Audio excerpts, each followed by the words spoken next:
So our speaker today is Howard Moon, Dr. Howard Moon, who is one of our faithful attendees in the wrestlers class and members of this church, and I'm very appreciative of his opportunity, his offering to come and share with us today. Say a little bit about Howard, his background. He first studied at the Pratt Institute. He worked in various jobs, and he worked for a while as volunteer for the Salvation Army. He attended Gordon College in 1962, received an MA from scholarship at Harvard and Boston University. He then continued to work at Barrington College and in a Christian college as a teacher. He went to London in 1964 and he received a PhD from King's College in London.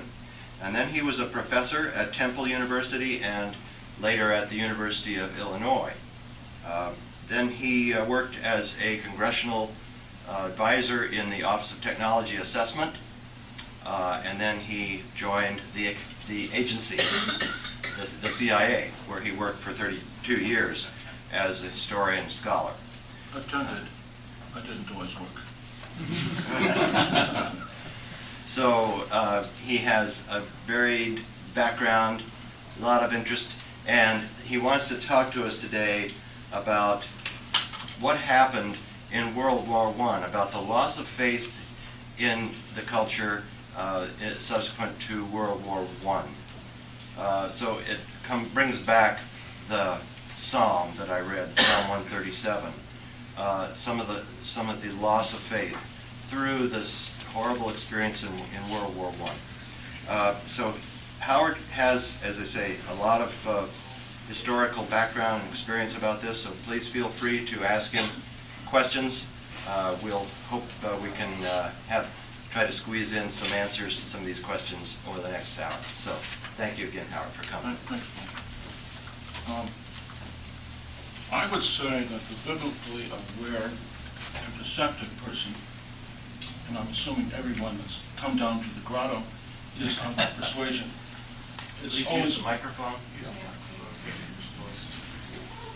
Everyone hear me now? Yeah.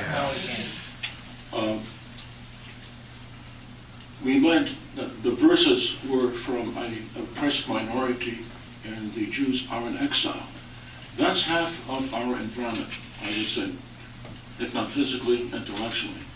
The other half are the Persians, another group of outliers, and from them come our biblical sense of the future. Now, I see the ears twitching on those traditional Presbyterians who are concerned with covenant theology. As our newspapers remind us almost every day, the Persians are not part of Yahweh's covenant with his people. They're outliers. And this, to my mind, certainly gives a sense of the semi-schizophrenic nature of modern American culture. On the one hand, we have the Jews who are God's people.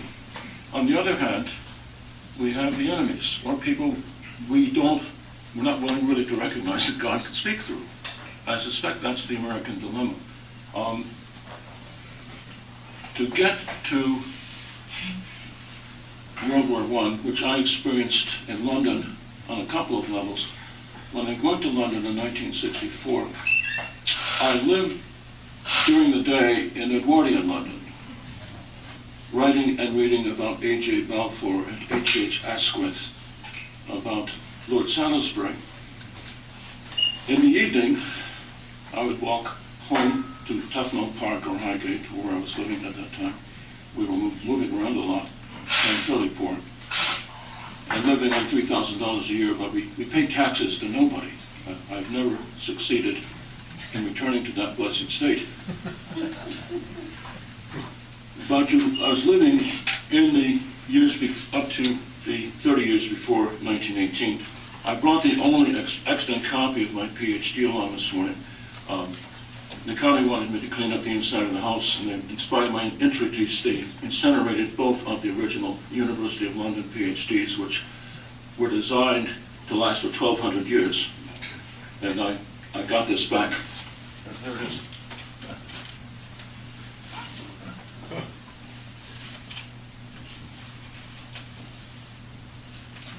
753 pages of unrelenting toil, probably the best thing I ever wrote, which is the damn of faint praise, of course.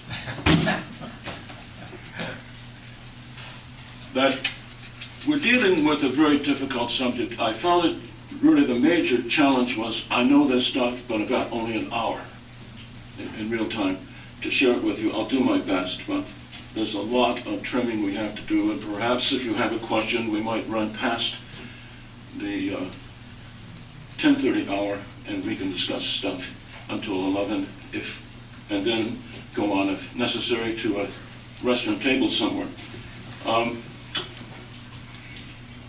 How do we get this beast cut down? I spent a lot of time on this, and trying to encapsulate all that experience is a major challenge if I want to do it in a way that you're going to remember. It's possible I'll do it in a way I really don't want to remember. But where does the story start? I guess for me, everything starts with the Puritans in Massachusetts. That was my beginning of my experience as a young person, growing up, coming to Needham in 1947, which is where all the dirt came that created the Back Bay. Now, as a young kid, I didn't understand what this was, but there was this kind of swamp outside the town, which was all dragged out of Needham up into the Back Bay in about 1847, as soon as the railroads arrived. In a way, looking at Boston and the 16th century to me is a very easy way of understanding the 20th and probably the 21st. Because you have savagery. There's an ancient dean of the Harvard History Department that's been writing about the 17th century America for 45 years. He finally published the book. And the title is something like The Barbarous Age. Now, I have trouble with some aspects of my Calvinist affiliation, but you can't understand the Puritans of Boston unless you understand where they came from. I mean, Henry VIII is beheading people, the savagery of British law in the 15th and 16th century doesn't get in the books. We all go to see The Man of All Seasons, but we don't know because the filmmaker didn't want to tell us. You got to know what Thomas More's favorite avocation was, what he liked to do in his spare time? Nobody. What he liked to do was to go to the torture chamber, where recalcitrant people were being pretty much bulldozed into the kingdom of God. That was left out of the script. There's a lot of stuff in our history that is not suitable for children or small dogs. It's rough, particularly 17th century Massachusetts. And the Puritans, of course, as we know the stories, they are fleeing the tyranny of the King of England, in their own imaginations at least, and they go to Leyden. By the time the kids are starting to learn more Dutch than English, they panic. And under their great pastor, Robinson, they come to Leyden, and of course one group flees to Plymouth, Massachusetts in 1620. A second group, larger, flees to Salem, and then decides Boston is a better harbor. There's a river that runs through Boston, keeping the Irish ruffians away from Harvard, or so it was rumored in Cambridge at least.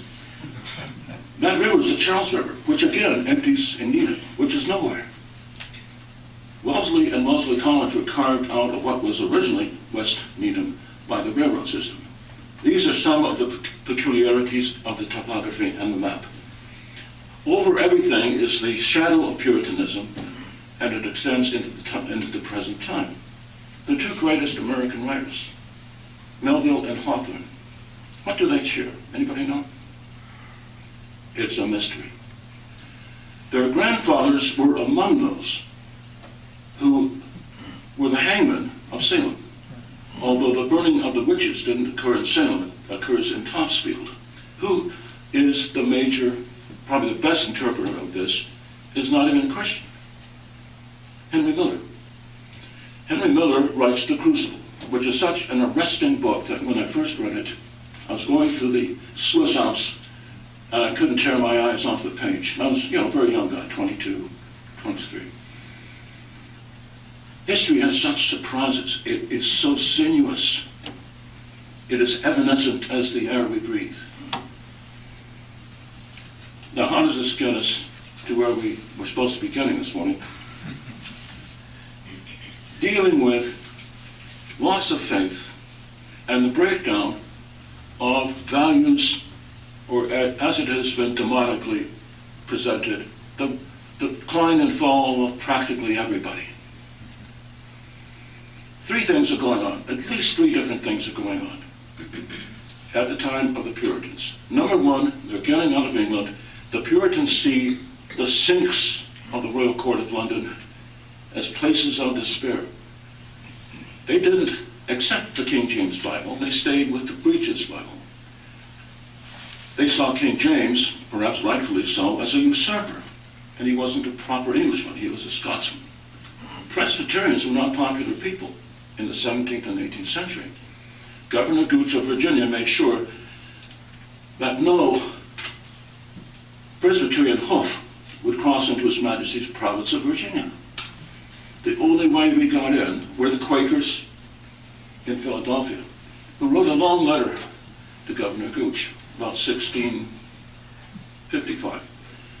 It said, "We understand you don't want these ruffians who've just been thrown out of Scotland and made their way to even worse place, Ulster in Ireland, but they're coming here anyway.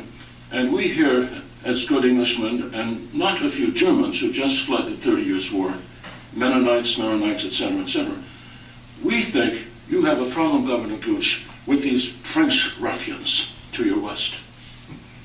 Not to mention their allies, the savage Redskins. We propose that our ruffians can guard the frontier." So a deal is struck. A deal is struck. These people are so rude and so scary that get them out there and perhaps they'll scare the French back and the Redskins as well. And so a deal is worked out.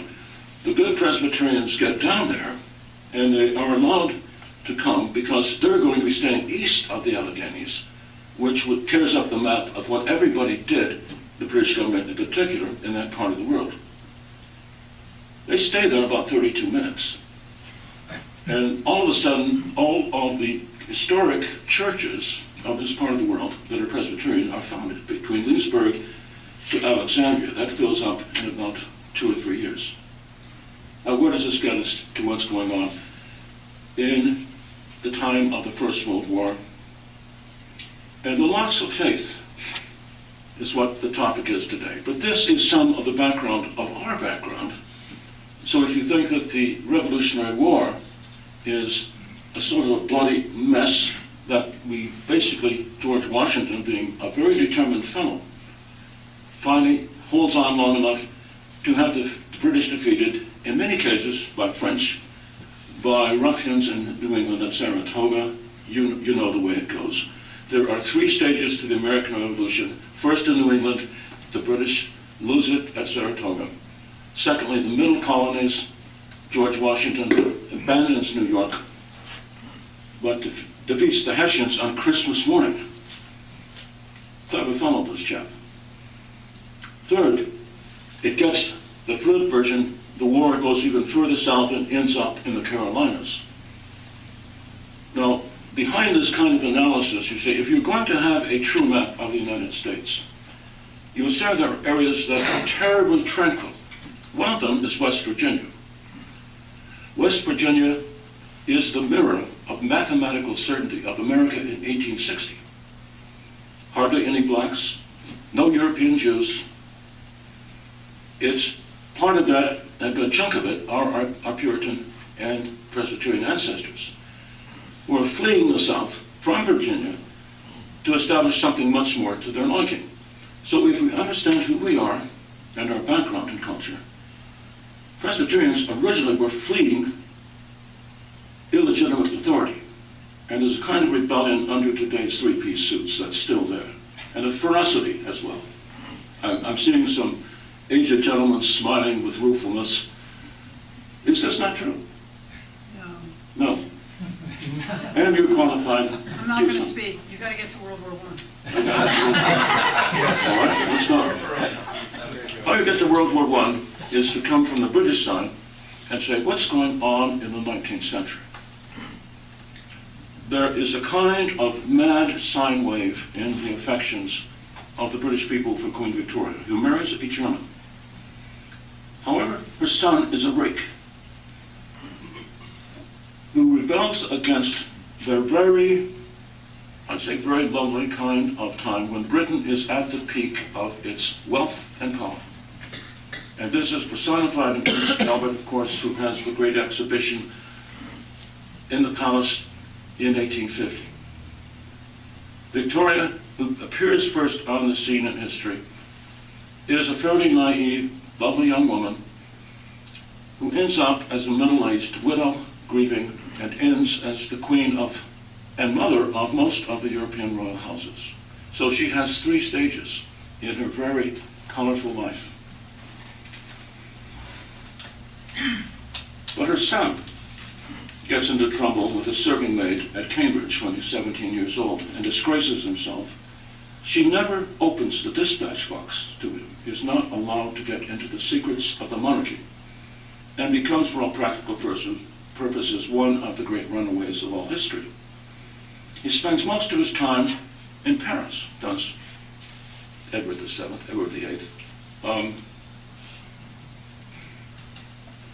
And he has gathered around himself, just before World War I, a group of people who celebrate the Edwardian era. Now, if you're all adepts of Downing Abbey, as I am, I attest that is a very faithful capturer of the mood and the personalities and some of the tensions of that very effervescent period.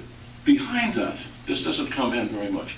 What the British government is worried about, think about it for a minute. This tiny little island, at that time having about 38 million population, is off of the European map for all practical purposes. It has an overseas empire, which has regrettably become truncated by the succession of the Americans who walk away.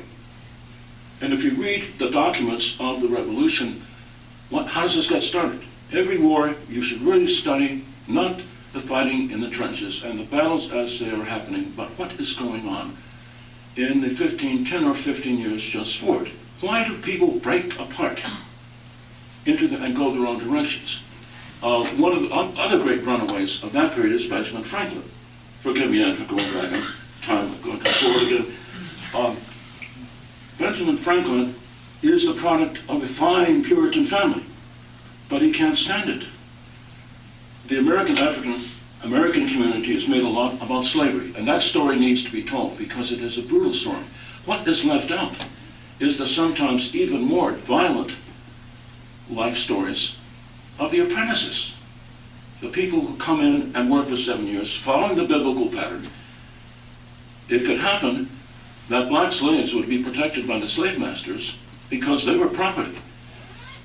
The chap or the young lady who comes across the Atlantic in the late 18th century, even the 19th, early, they do not have their people speaking up for them. Let's not even get into what the Jews go through when they arrive from Russia in their millions in the 1870s and 1880s, and then transform America geographically once more. This is by way of leading into the climax of what's going on before World War I, which explains what's going on also during World War I. And our memories and our images are very, very selective. For example, this was going on at the time. Britain, for all practical purposes, during World War I, was a military dictatorship. There were no pictures of the trenches. What we do have back are some of the songs of the stories. Pack up your troubles in your old kit bag and smile, smile, smile. And it all sounds so very, very jolly, chap. What you don't realize is the horror of the trenches, which leads to the breakdown of faith in the Queen, the royal court, leadership itself. We have a gentle version of this by second remove in America. But our people got to the war very late, and they are decidedly different. By the time the American army gets to Paris in one of the 14 Juillet, 14th July, Bastille Day. In 1917, the French are almost fainting away. They had not seen young men of this caliber or health for 3 or 4 years. We brought no aircraft to that battle. We did not fight long enough to do that. Almost all of the armament used in World War I in the slog of the trenches are borrowed from the British or the French, or in a few surreptitious events from the Germans. Sounds funny, doesn't it? This was horror. If you go into, I don't know, it's the Brando vehicle, which are dealing with this horror. That is based on a story written by a Pole who lived in London, Conrad. The British government decided the public is just not ready for the full truth. Have you heard that before? This is one place where it really gets rolling. An ordinary British subject could not enter the war zone. If you were a young woman and you wanted to be close to your sweetheart and you were really very striving Victorian, you could get to be with him in the trench mess. And there's nothing more poignant than to go through the way the songs that people sing in 1914, or the poetry, Rupert Brooke, 1914. Thanks be to God who has matched us with this hour and snatched us into cleanness, leaping. It's one of the great colorful sense of the captures the hope and the sense of adventure of 1914. By the end of the war, there is complete despair in the war poets. All of these people describing the meaningless of it all, the lack of vision on the part of the leadership, the lack of imagination on the parts of the so-called strategists.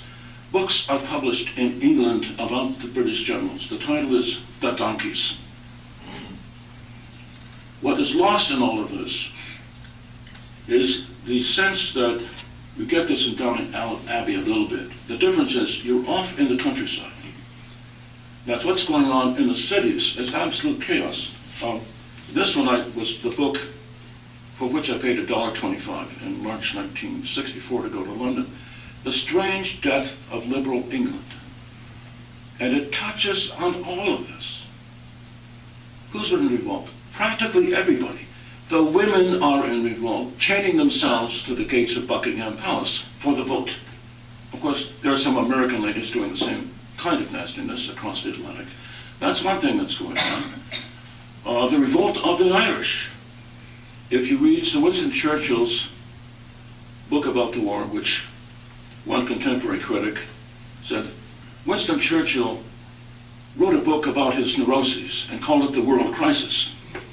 And the myth of Winston, who's probably the archetypal image of that very fluid age, captures the complexity of the situation. The Irish are revolting, and he says, we were in the cabinet room at 10 Downing Street, and I was looking at the division of Tyrone, which is an obscure province in northwest Ireland, when a messenger comes in the door and describes Archduke Ferdinand has been shot together with his wife in this crazy little place called Serbia. Now, on the German side, Bismarck was asked on his deathbed, what will break everything apart? Some fool thing in the Balkans. And Bismarck, as usual, was right. Now, this, to me, is our world today. We're dealing with the same thing as I see the American empire as the succession to the British.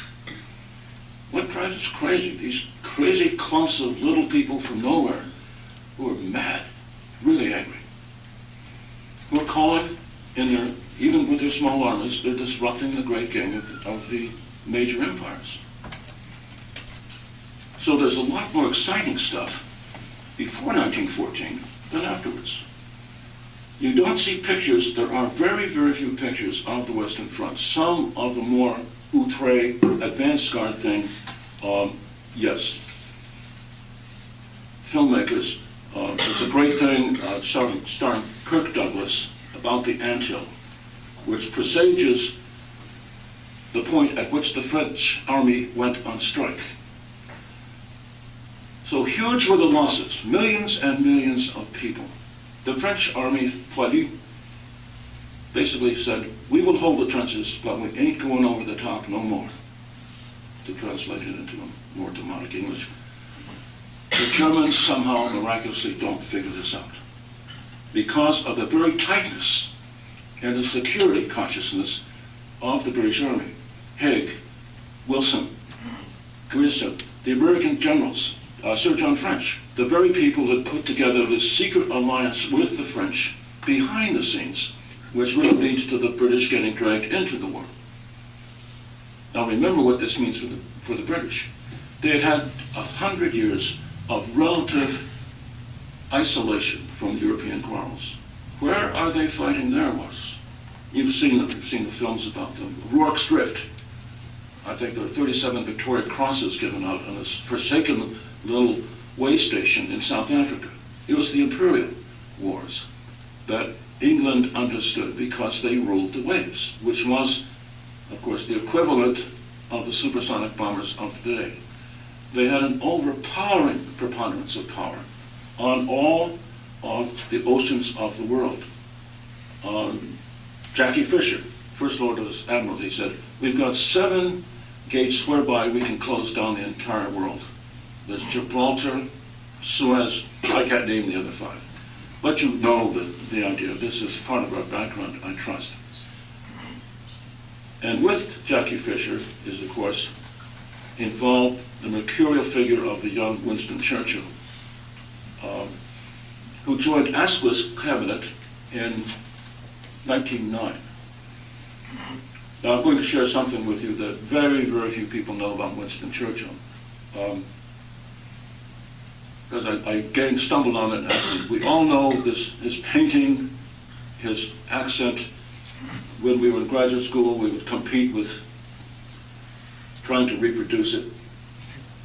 But if you've seen Inspector Morse, the camera sits on this strange building in the middle of Oxford. And I think they're shooting about 5:30 in the morning because there's no traffic there.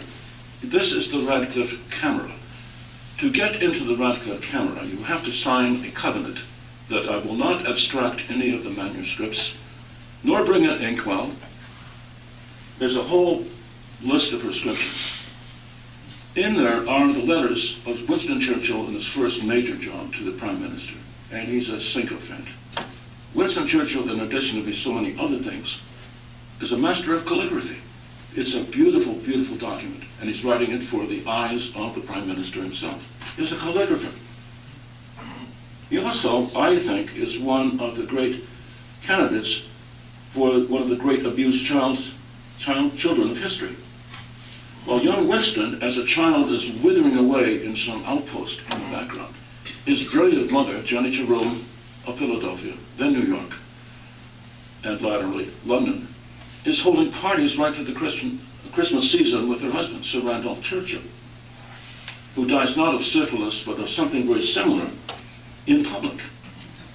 If you wanted to say, if there were a family of scandal, or a family more reflective of the tensions of Edwardian Britain, it is the Churchills, who, of course, are originally all the descendants of the Duke of Marlborough, who fought the great victories of the British Empire at the beginning of the 18th century, in whose palace Blenheim Winston Churchill himself is accidentally born. Every story has got an incredibly complex backstory. So it's best to see all of this as, I see it as a script.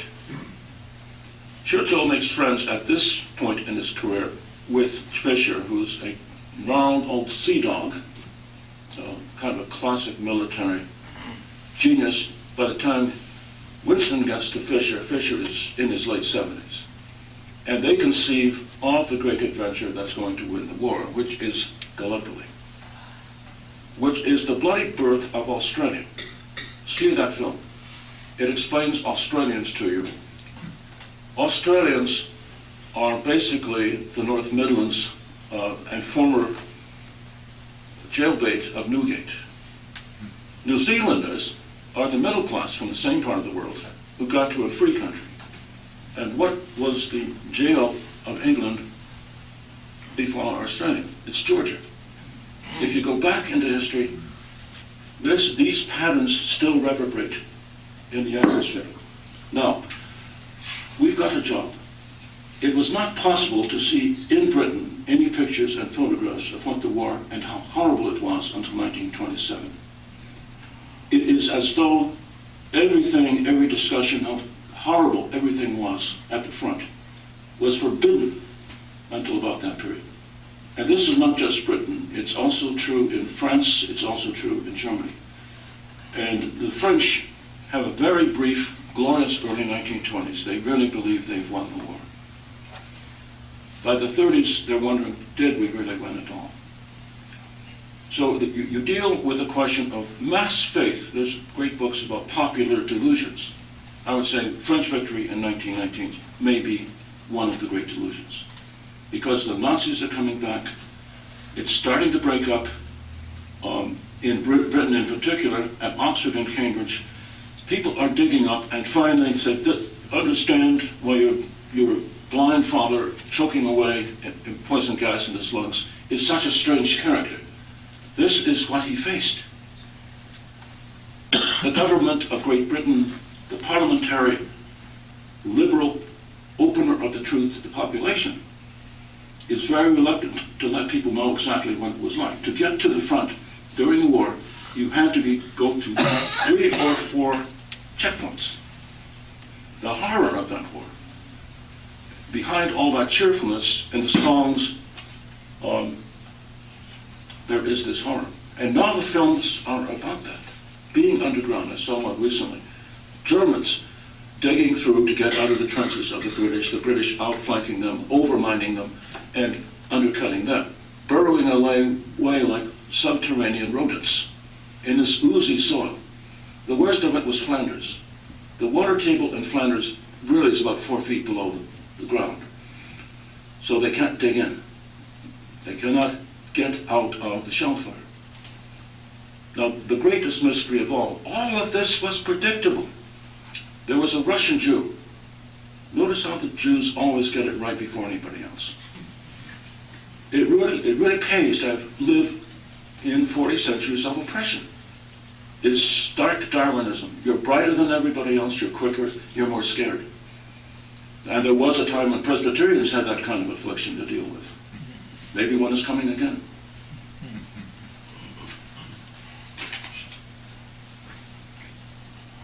So we have, well, let me stop for a minute and just ask, do you have any questions so far? Yes, young lady. Could you talk a little bit about the role of the Turks and the Balkans in that they had, in the Ottoman Empire, they had gone up into the Balkans. It's my understanding, in looking at history, not from the our side of the world, but from the Arab side of the world, there was an issue about possibly taking over the Balkans again, or some oil business. And of course, Germany kind of tried to get a relationship with the Turks. It succeeded. Could you speak Absolutely. to that? A perfect question. And of course, you, for obvious reasons, understand minorities. Guys like me don't. We have to really, really work at it. I'm not so sure about that. Okay, we can have that talk later. Okay. But let's look at the Turks. That's an excellent, because it becomes a world war. It becomes a world war in the following way. As the war is opening in August 1914, the Turkish government, which has just undergone a revolution in 1908 of the Young Turks, which had appeared originally as the people who captured Constantinople, at least from a European point of view, they come out of nowhere, out of the steppes. This happened before, of course, with the Mongols in Russia, etc., etc. At first, they are benighted, they are modern, they are winning. But slowly across the centuries, that assemblage of power is collapsed, and it is speeded in its collapse by the pushing in of first the British and then the French, and in a more intellectual way the Italians, into the edges of their Western possession. I think the best way to look is another film, Lawrence of Arabia, the masterpiece, which gives you a sense of Cairo in 1914, 15, and 16. Cairo was originally a Turkish possession. By that time, it has become that's been pretty much a fiction. The reality is the British power has come in, they seize Alexandria as a port, and then pretty much take over the Turkish monarchy, together originally with the French. By 1914, they've been there for a long time. The Israeli outmaneuvers the Egyptians in buying a majority of shares in the Suez Canal combine. This also outflanks the French, which Disraeli and the Queen really think this is a good show. This is completely illegal. It happens on a weekend. He goes over to Rothschild, a Jewish banker in London, and gets the money to buy the shares without consulting anybody. That's how it begins. Move forward to 1917. Lawrence of Arabia comes out of the back of the Great Desert, and the British government is finally getting serious about doing something with these Turks. Now, for the same reason, any time as a young or middle-aged person, I would want to see the British fighting. I didn't want to see these grim stories of the suffering and horror of the trenches. The adventure. The adventure. T.E. Lawrence was he was a bastard. He was an illegitimate son of an Irish lord. He was not free to be everything he could have been had his sending, let's put it this way, his shield as far as senator. He was illegitimate. But he does get to go to Oxford. And out of that, he becomes a fairly junior scholar. He learns Arabic, which is, people I worked with at the agency said, I never had time to do this. You need 3 years of nothing else to achieve fluency in Arabic. And there are people in this room I've invited who have that facility. I've been envious of them for that. He's got it. And he becomes a minor figure in the British military situation until he meets Prince Faisal. There are other people in this room also who know other Prince Faisals. It was absolutely essential that this language be the bridge to who he's dealing with.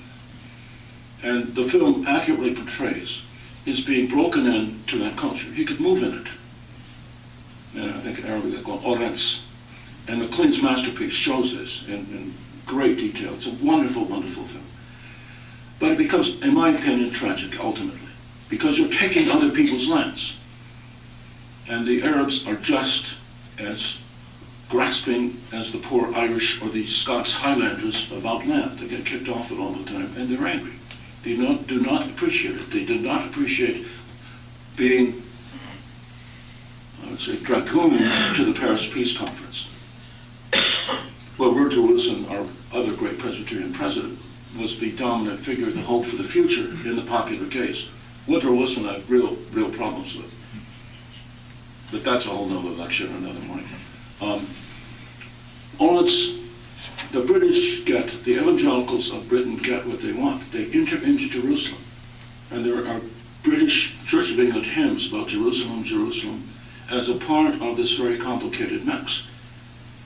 This is the last great grabbing of land for the British Empire.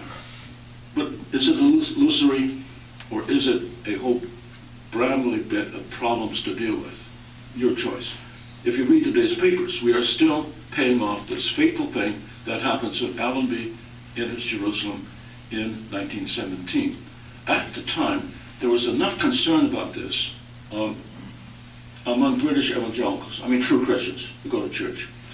Some of them are still going. Today, it's about 3 to 4%. But it was a sense, they thought, like the British-Israeli cult, the capture of Jerusalem is the final underlying proof that the Lord is with us. That is immediately followed by an even more upsetting, a very upsetting kind of thing. The first battle after Jerusalem, the capture, is at Megiddo, which is Armageddon. So if you look at the Word of God and you're serious about it, and I think you would, because who else is going to get up on a lovely Sunday morning and come down to listen to this vaporing, unless you care about the Word of God? In a very way, you want to look in the corners. I come to the church in the morning, and sometimes I feel Jesus behind me, That's a tingling as I approach my 77th birthday that's getting more palpable every time. I'm answering your question in a very roundabout way. There's so many complicated things here. How would you like, I don't want to take up all the time, but just to say, I was just curious about the Germans connecting up with the Turks and having an alliance, and somehow in my mind, but I'd like to just hear your reflections on it, it really kind of fed into, of course, other wars like World War II, Sure. But I was just curious how Germany... there's a specific thing that happens, yeah. and I passed over it to go to the big picture, I beg your pardon. What specifically happens, there are two ships that the Turks have contracted in what were then the greatest shipyards in the world, the Goeben and the Gneisenau. And they are sent out because the British Admiralty cancels all its overseas obligations as soon as the war breaks out, which is the 3rd of August 1914. I get my words right up. Nonetheless, the ships proceed and get there somehow, and the Germans give them protection. This pulls the Germans in now as the protectors of the Turks. They've been courting the Turks against the British influence there since about 1880. Helmut von Moltke, the great leader of the Prussian General Staff, and it's one of his first assignments to Turkey. He's not a Prussian, he's actually a peace-loving neutralist Dane. That's how he starts out. But he becomes the great genius and the founder of modern war planning. And his first great assignment for Berlin, when it was still Prussia, not the United Empire later, is to turn the Turks over because, in part, the Germans had some of the best Mausers, the best rifles, and the best artillery. As the British are getting, and of course, courting the Turks, they're also being courted by the Germans. Now here is one of the back pieces of the backstory that are worrying people like Arthur Balfour and H.S. Asquith and Gladstone, all of the senior British leadership. They are exquisitely aware that the position of preeminence is evanescent. It is temporary. What's happening in America, and has been happening now for at least a century, America is now putting out more steel than Great Britain. Germany is putting out, also surpassing the United Kingdom and the Empire on another front. So part of that Edwardian ball, that time just before 1914, the British are basically, the intelligent ones, the prescient ones, are very scared. The Russian Jew has written a book basically arguing, and he studied what had happened outside Richmond in the last months of the war. Not many people do. World War I and all of its lineaments are reproduced and prophesied by the last few months of the war right in front of Richmond. The Confederacy is dying. They know there's no recourse now to France or Britain. What do? A great revival in the Confederate lines occurs in the final weeks of the war. What does this have to do with World War I, you're asking? I can hear you. It has everything to do, because the basic issue we're talking about, does God withdraw from his people? That's the basic issue, I think.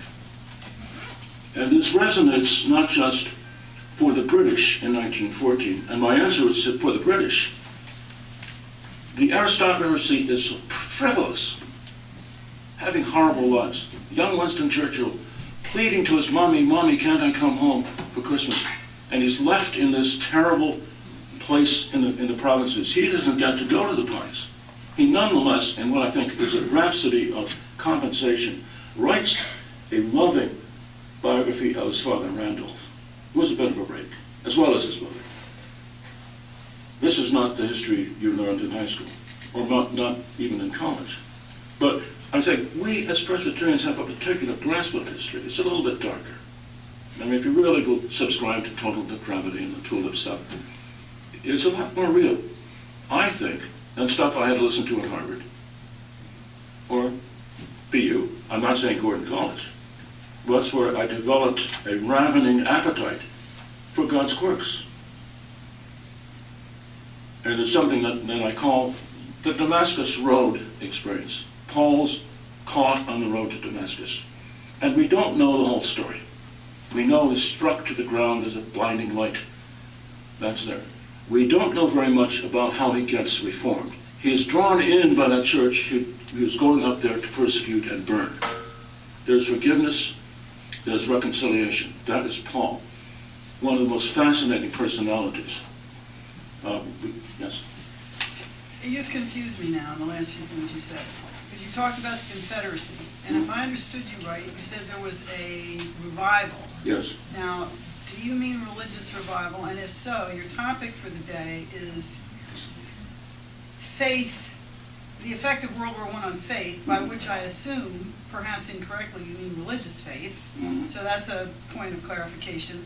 But if there's this revival in the Confederacy, and then you said that prefigures World War I, is your conclusion that there was a revival of religious faith in Europe after World War I? I don't think so, but you appeared to say that. It's ellipsis, I had notes coming here, and I'm not using them. That's my crime. I'm not using the notes. Thank you. You're my desk critic, and I thank you. What I was trying to get across is, and I should have said, that revival in the Union lines was not repeated on the Union side. The Union guys win the war and they go off and become millionaires. Lincoln is regarded at his death as a great man. He's forgotten about.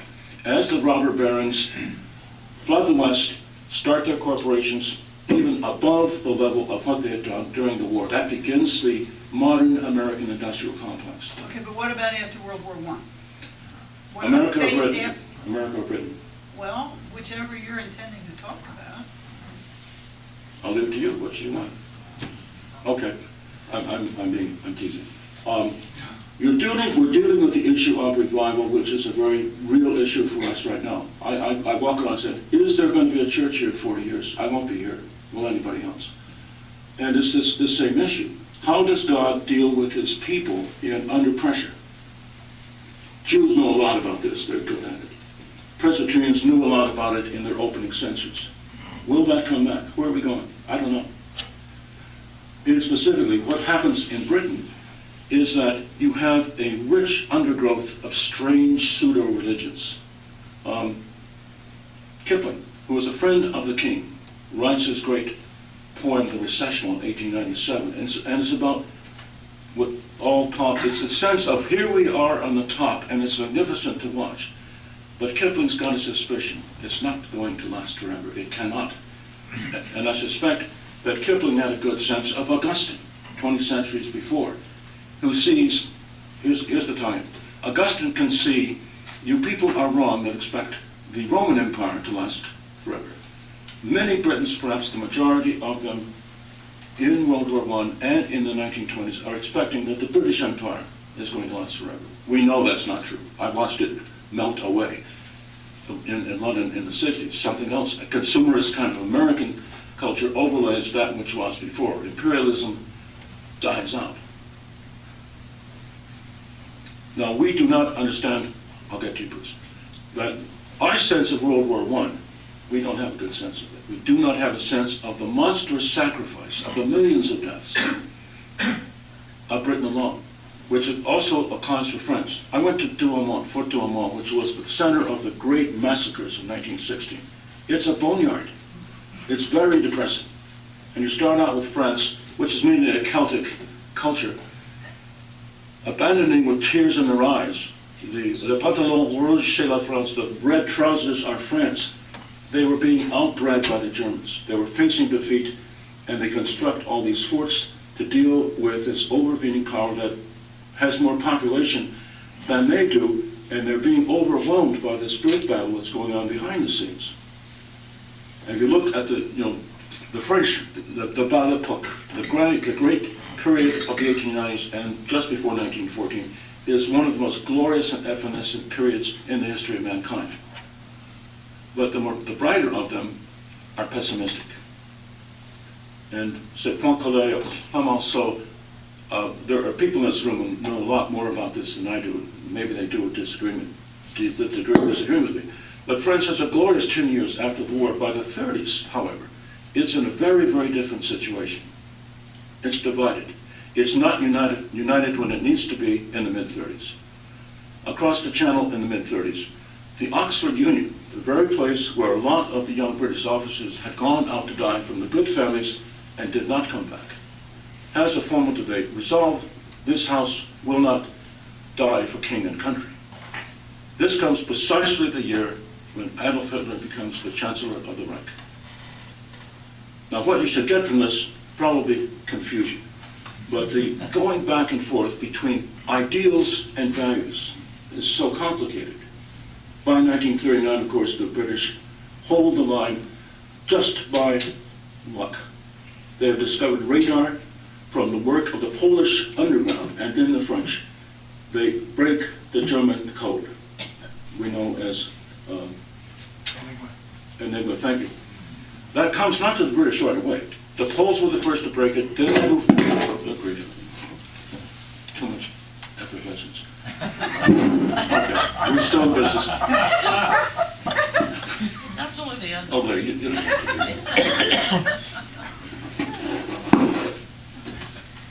Just to think I'm 76 and I have the power to read this. It's an enormous complexity. But the British do win in 1940, and this was their finest hour, and they knew it. And I attended Churchill's funeral, and I remember the man in front of me. We're right on the Strand, King's College London, looking down on the tops of the heads of Adenauer. Well, Gandhi wasn't there, but who's the Indian chap? I'm playing British jokes. The whole world goes under that window, those windows. LBJ is smuggled into the side door of St. Paul's, in the sense that anybody in the world was there. And it was the last time I had a sense of this still is the center of the world, the British Empire, when I was there. And it left a thing all my life of when London and Paris are really the center of the world. And it didn't stay that way. The Americans come back to the war. They come in very late, we come in very late, and they marvel at the quality of the troops, and they give them their rifles, and they clean up Bellow Wood. But we didn't suffer anything like the British. We had about maybe 8% of the total casualties of the British, maybe 10% of the casualties of the French. That's where the suffering was. And we haven't even got into Russia. There's not time. That's a whole other separate subject. I'll stop now and ask for Monsieur. Apropos your conversation about what the public knew, I was in Paris last month and a half ago. Gary McCollum, good friend. Let me finish.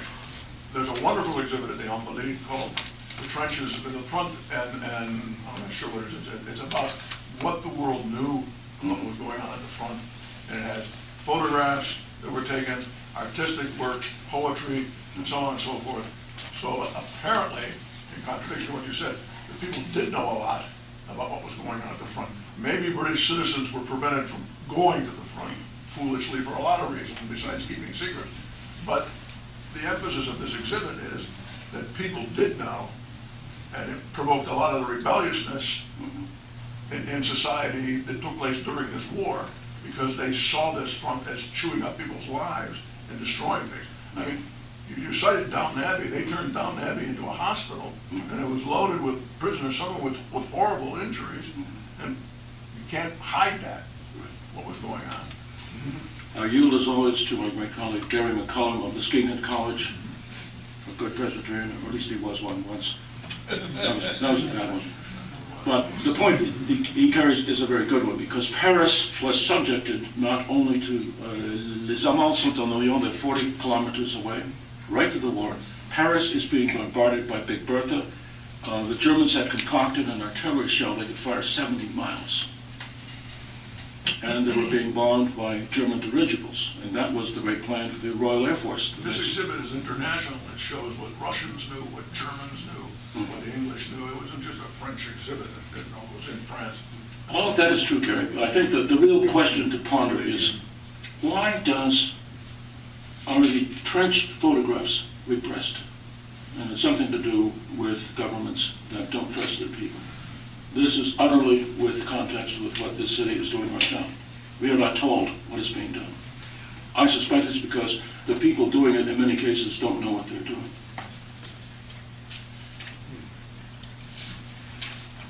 Any other? Gentlemen have a question. Yeah. Yes. Well, I wanted to follow up. I'm sorry, Bruce, I didn't mean to cut you off. No, I was following up on Ann's question.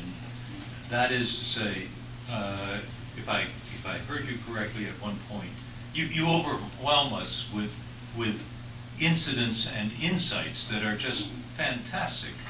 But a theme, I was looking for the question about, is there going to be a revival now out of the not comparable but analogous situation of despair as we experience it now, a revival?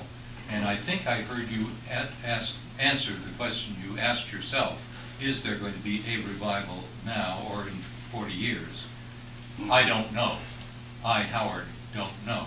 But I was hoping that we could pin you down to whether out of despair, which is the common theme, it seems to me, throughout all of these incidents that you are recounting for us, out of despair, are we more likely than not to experience revival, or are we frittering away this despair into further despair? Is it a downward cycle, or is there redemption? And I was hoping to get a judgment on your part as to whether one can look to go one way up or the other way down. I could play a game and say, I'm just a poor civil servant. I couldn't possibly comment, but that's a gag. It's a very serious issue. It is the most serious issue of all. What is the future of our people? And I think the Lord is always waiting on the Damascus Road. I was talking with Anne earlier about, where did Martin Luther come from? When does he make his breakthrough? This little place of nowhere, it had a total complement of 27 people on the staff. When does Luther make the breakthrough? He's teaching, it's not 1517, it's 4 years before that. He's teaching the Old Testament in Hebrew. And he finds that grace does not have a passive aspect in the Hebrew. This is the insight that brings the Reformation. This is where God steps in. And God can always step in. But our part is to work and to pray and to bring that about. That's what that we have. Thank you for returning me to something that's not decadent and oozing despair. Well, I think that's a good point to end. Howard, thank you so much for coming and sharing with us.